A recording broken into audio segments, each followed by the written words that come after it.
So here is the question. तो logarithmic equation का question है ये, product of values of x निकालना है, क्योंकि इस इक्वेशन के अंदर में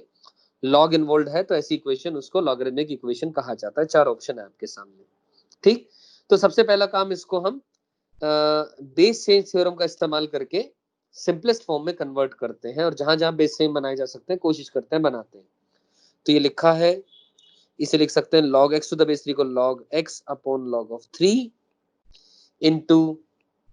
log 9 टू द बेस 5 को log 9 अपॉन log 5, log 9 को log ऑफ 3 का स्क्वायर, तो 2 times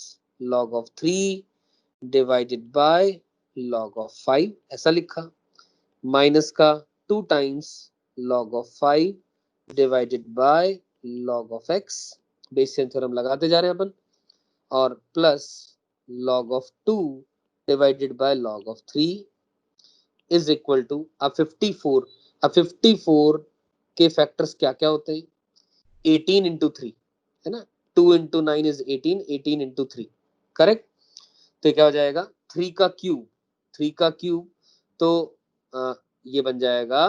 this thing I am saying is, ये क्या बन जाएगा log, मैं यहां लिख दे रहा हूं log 54 to the base 3 is 2 into 3 का cube to the base 3,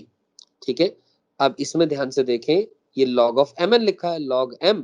plus log n लिखेंगे, तो ये बन जाएगा log 2 to the base 3 plus log of 3 cube to the base 3 is अलग से 3 आ जाएगा। ये बात समझ आ गई। अब जो कटता है उसको काट देते हैं, जो बचता है उसे बचा लेते हैं। log 3 will cancel out with log 3, और एल सपाट कुछ नहीं कट रहा, तो ध्यान से देखें क्या बन जाएगा, 2 times log of x to the base 5 लिखा इसको, क्योंकि log x divided by log of 5, ये वाला डिवाइडेड बाय ये बन जाएगा 2 टाइम्स, ये वाला 2 एज इट इज आ गया log x to the base 5 minus 2 times log of 5 to the base x लिख सकते हैं, इसको लिखना चाहे तो हम, करेक्ट, और plus log of 2 to the base 3 is equal to 3 plus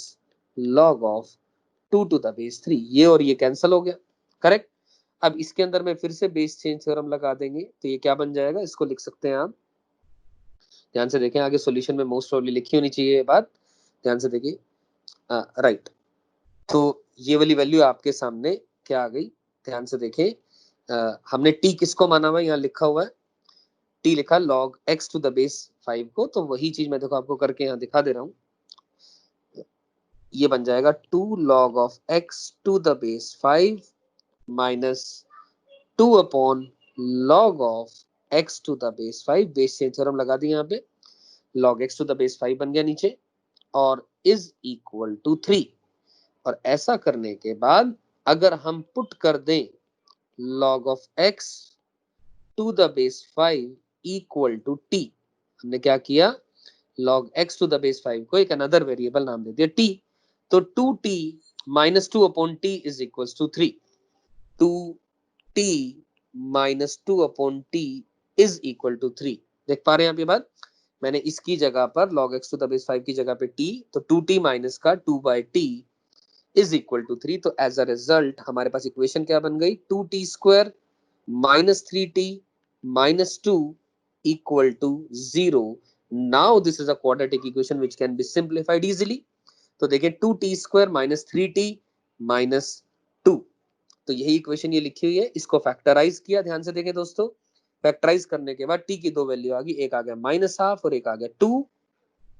तो t किसको माना था, log x to the base 5 को, तो log x to the base 5 को सबसे पहले माइनस हाफ के इक्वल किया, तो ध्यान से देखें log x to the base 5 जैसे ही माइनस हाफ के इक्वल हुआ, इसका मतलब क्या हो गया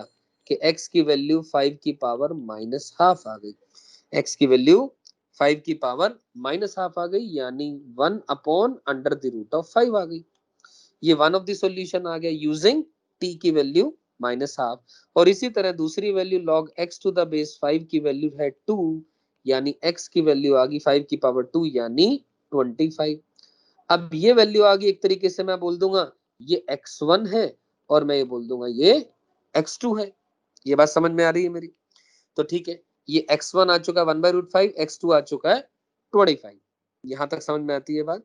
तो अब हमें क्या करना क्या है,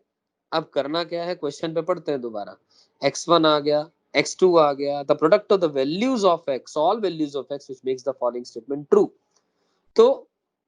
उन दोनों x का प्रोडक्ट निकालना है, लेकिन ये तो एक लॉगरिथमिक इक्वेशन है, और लॉगरिथमिक इक्वेशन में हमेशा हमें क्या करना पड़ता है सॉल्यूशन आखिरी में, वेरीफाई। अब एक आंसर आपका √5 आया और एक आंसर आपका 25 आया। अब यहां पर देख पा रहे हैं क्योंकि x बेस में था, 1 नहीं होना चाहिए, 1 आया भी नहीं, और x नंबर की तरह कर रहा है, x पॉजिटिव होना चाहिए, है भी पॉजिटिव, तो कोई टेंशन की बात ही नहीं है। तो वो दोनों सॉल्यूशन हमारे सॉल्यूशन का पार्ट होंगे।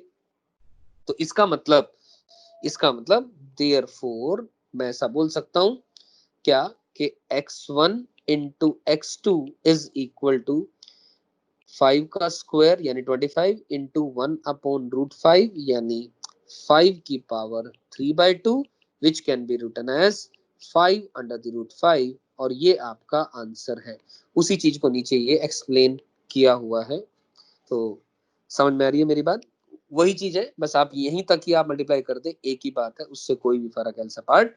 नहीं पड़ रहा। लेकिन नीचे एक और चीज जो करके दिखाई गई है वो ये है कि मैंने क्या करा, एक और दूसरा तरीका, यहाँ से दूसरा thought, without finding x1 and x2। यहाँ तो हमने x1 और x2 निकाला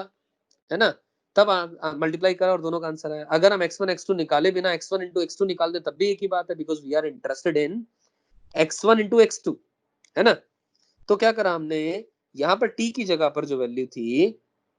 ये 2t² माइनस का 3/t, या 2t² माइनस का 3t माइनस 2 इक्वल टू 0 के अंदर में t की जगह पर log x to the base 5 as it is रखा। अब ये ध्यान से देखें दोस्तों, ये जो एक क्वाड्रेटिक बनी log x to the base 5 के अंदर में, उसके अगर x1 x2 दो रूट, उसके रूट जो है वो actually log of x1 to the base 5 और log of x2 to the base 5, इसके दो रूट होंगे। ऐसा भी तो बोल सकते हैं, अरे भाई t के अंदर में क्वाड्रेटिक होती है तो t1 और t2 रूट होते हैं। अब log x में क्वाड्रेटिक है तो log x1 और log x2 रूट होंगे। उसी को t1 t2 नाम देते तो t1 क्या हो जाता है, log x1 to the base whatever it is, let us say 5, और t2 क्या हो जाता है, log x2 to the base 5। तो हमने क्या करा, basically some of the roots निकाला, है ना। एक क्वाड्रेटिक के अंदर में सम ऑफ द रूट्स का मतलब हम लोग समझते हैं। तो सम ऑफ द रूट्स की अगर बात करी जाए तो वो क्या हो जाएगा, log of this thing plus log of this thing, उसकी वैल्यू माइनस का b बाई होती है। अब यानी 3/2 आ गई वो वैल्यू। अब दोनों को आपने प्रॉपर्टी लगा दी, कौन सी, log m plus log n is log of mn, यानी log x1 x2 to the base 5 की वैल्यू 3/2 आ गई, तो x1 x2 की वैल्यू आ गई। मतलब ये जो है this portion is telling you the method number 2 to find the product x1 and x2 without finding the individual values of x1 and x2। तो whichever method you want to adopt you में, दोनों ही तरीके बहुत अच्छे हैं। I am sure ये question समझ में आ गया होगा।